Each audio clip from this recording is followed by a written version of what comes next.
Hi, and welcome to the Beer Temple. I am Chris Quinn, coming to you for the second time now from our new space right next door from the old Beer Temple. I am standing first of all, which is one of the first times I've stood during these shows, maybe ever. And we're in kind of the site, the rough space right now where the bar is going to be. So that's kind of exciting for us. And also, it's a little echoey, so I do apologize for that, but we are still working on the space and you're just gonna have to deal with it. Anyway, what I wanted to show you was two beers that we're gonna have on draft at the bar all the time, which is Pliny the Elder and Leo versus Ursus at Adversus. Obviously that's not the case. Very bad and badly played joke.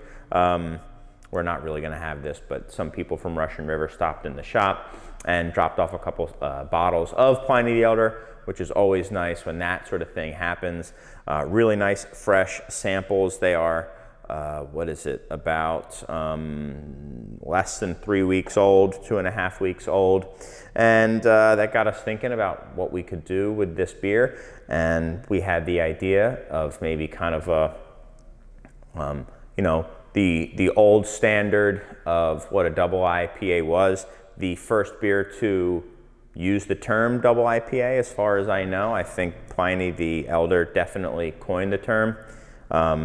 And if the echo wasn't enough, I think the AC is going to come on. This is going to be like old school stuff. We're going to get the AC coming on like it used to in my condo, and we're going to have people walking by the windows like what used to happen when I was upstairs at the store before I went down into the basement. So I'm having, a little bit of deja vu here. But anyway, we wanted to take an old kind of standard beer and go against a brand new double IPA from a brewery who is known for making these kind of beers, Firestone Walker. We've had a lot of their stuff on in the past. And this is their brand new Adversus double IPA. I have to look because they keep changing the name. I'm very confused by the naming on this beer. It's a series. It's the Leo versus Ursus chronology series, and then they change it every once in a while.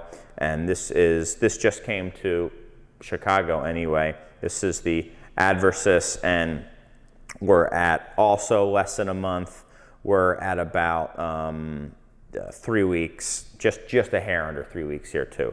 So this might be a couple days fresher, but we're talking within days of bottling or canning between these two. And we wanted to see this being an unfiltered IPA that's very popular. We've done stuff about juicy, New England style, hazy beers.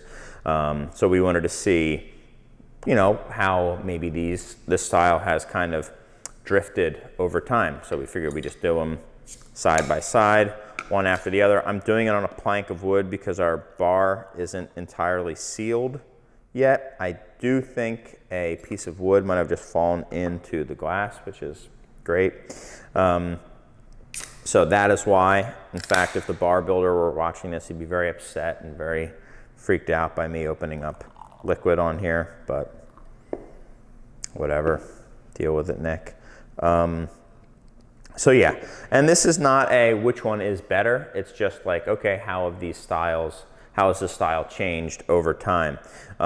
Pliny is, what is it? I think it's like 8% alcohol. Yep, 8% double IPA, and I think this guy is right around there too, 8.2. As you can see, first off, Pliny's very clear. I mean, this is unfiltered, but it isn't exactly hazy, but you can see it's brighter. I know this is 100% Pilsner malt. I'm guessing there might be a hint of some toasted malts in here, or maybe even some malts that aren't as light as Pilsner, which is one of the lightest toasting levels you can get on a malt. So you can even see it in the foam, just how bright white it is. Both look pretty. You can see this not as vibrantly clear here. Also, I know that there is hop extract that is used in Pliny, which isn't like a dirty little secret. It's something that they've let known. Hop extracts used to be this thing that was very much frowned upon, but now with these cryos and stuff like that, kind of extracting hops isn't kind of seen as negatively as it used to. And one of the reasons was for beers like this and some of the beers that Lagunitas does, like Hop Stupid, I know they use some hop resin and stuff like that in there, or hop oils, whatever. Not hop oils, but extracts. So anyway, I guess we should start old to new. I wonder if we're gonna get a break. We're gonna have to pause it and then come back. That's really old school. If we have some people come in who need to work in the shop, in the bar. All right, so Pliny is, it's so funny how over time, like your memory of beers changes. I remember this beer just being like pretty amazing the first time I ever had it, and just being like, wow, this is what all the hype was about. It lives up to it. This beer is amazing. And now, you know, it doesn't jump out of the glass like I remember it. And I think that's just, you know, that lupulin threshold shift. That is another term that has been coined by Russian River. You know, we get used to things being super aromatic. But it's that classic, you know, West Coast double IPA. It's got some dank, you know, piney qualities to it, certainly, and then also some citrusy as well.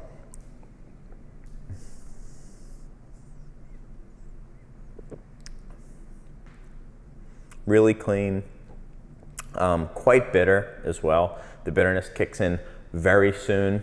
The bitterness is quite aggressive by a lot of the, you know, the New England style, certainly.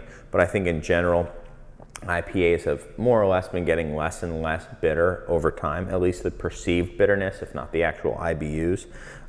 If you guys know or don't know, bitterness is really how you perceive it is based on how much bitterness there is and how much sweetness there is. So, you know, even if you have 100 IBUs, if there's enough sweetness there, you're not going to taste any of it.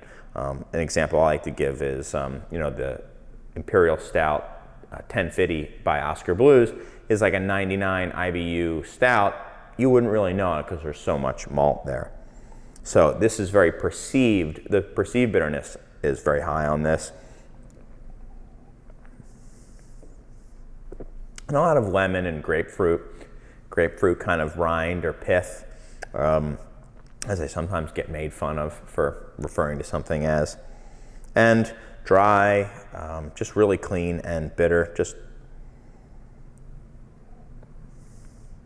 an awesome beer that I could drink a lot of and actually would go really well with food too. Like, I want something a little fatty with this beer, like maybe a burger, something like that.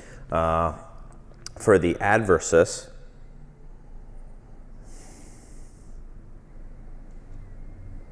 it's funny, I'm getting some of the same notes, but it's tending towards the more tropical versus citrus. Or even if it's citrus, more of, I don't know, I think peach is a citrus fruit. Is peach citrus? No, I don't know. Stone fruit. Stone fruit, okay. Maybe a little more stone fruit. And a bit of like a eggy quality to it as well, omelette-y, something like that.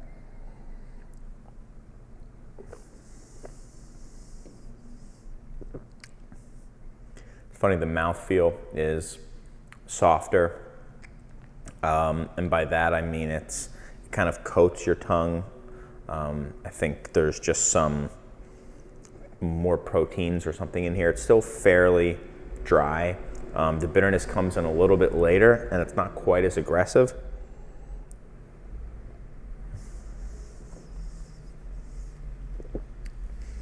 And really that, I mean, this is a mild version. I would not call this a New England style or a juicy style.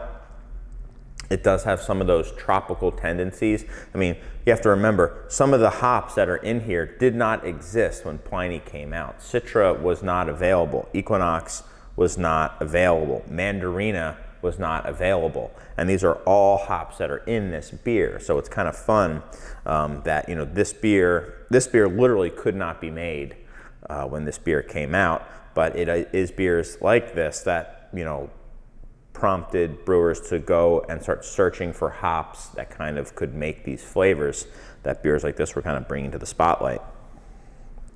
In the end, which one do I like more? I mean, I'm a sucker for sentimental things. They're both really good.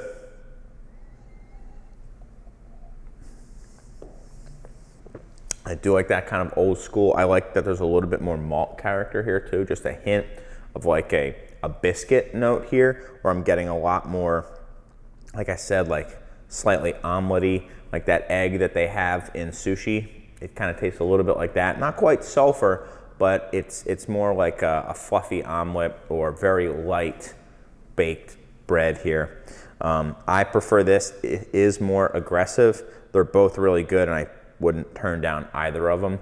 Hopefully you guys weren't waiting for me to say this is number one, this is number two, because it isn't like that. These are both great beers, but it is kind of fun to see how things are trending towards lighter body, less bitterness, more tropical, versus a little bit of still dry, but a little bit of toastiness to it, more aggressive on the bitterness.